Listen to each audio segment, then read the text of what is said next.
एक छोटे से गांव में एक रमेश अपने ठेले पर चाय बेचकर गुजारा करता था।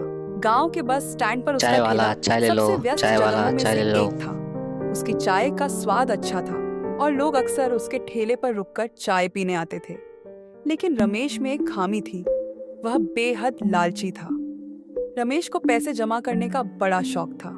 वह हर ग्राहक से कुछ न कुछ अतिरिक्त वसूलने की कोशिश करता। अगर चाय की कीमत 5 रुपए थी तो वह अक्सर ग्राहकों को खुले पैसे न होने का बहाना बनाकर उनसे 6 रुपए ले लेता। कभी वह दूध और चीनी में कटौती करता तो कभी कप में चाय कम भरता।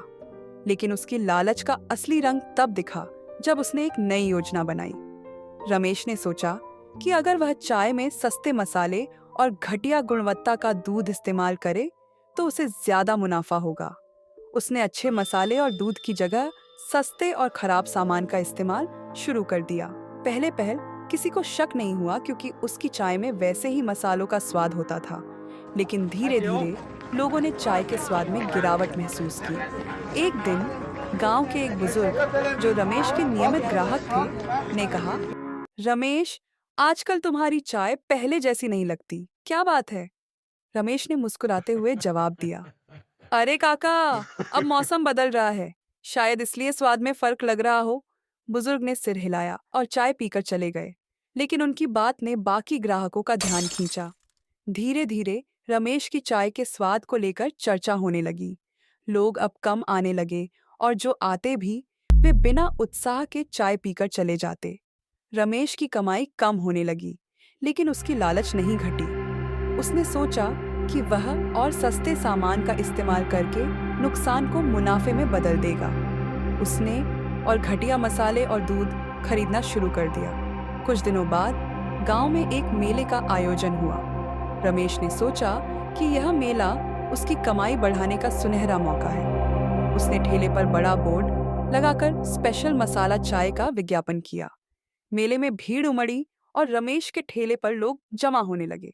उसने खूब पैसे कमाए, लेकिन उसके घटिया सामान के कारण कुछ ग्राहकों को चाय पीने के बाद पेट दर्द और उल्टी होने लगी। गांव के डॉक्टर ने जांच के बाद बताया कि खराब चाय के कारण यह समस्या हुई है।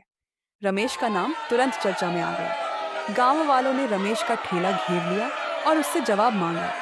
रमेश घबरा गया और सच बोलने लगा। उसने बताया कि ज्यादा मुनाफा कमाने के लिए उसने घटिया सामान का इस्तेमाल किया। गांव वालों ने उसे खूब डांट लगाई और चेतावनी दी कि अगर उसने दोबारा ऐसा किया तो उसे गांव से बाहर कर दिया जाएगा। रमेश ने माफी मांगी और वादा किया कि वह अब ईमानदारी से चाय बनाएगा। उस दिन के बाद रमेश ने अपनी गलती से सबक सीखा। उसने अच्छे मसाले और दूध का इस्तेमाल शुरू किया और चाय का स्वाद फिर से वैसा ही बन गया जैसा पहले था। धीरे धीरे ग्राहक फिर से आने लगे, लेकिन इस बार रमेश ने अपनी कमाई से संतोष करना सीख लिया। यह कहानी हमें सिखाती है कि लालच कभी भी अच्छा परिणाम नहीं लाता। ईमानदारी और मेहनत से कमाया हुआ धन ही सच्ची खुशी देता है।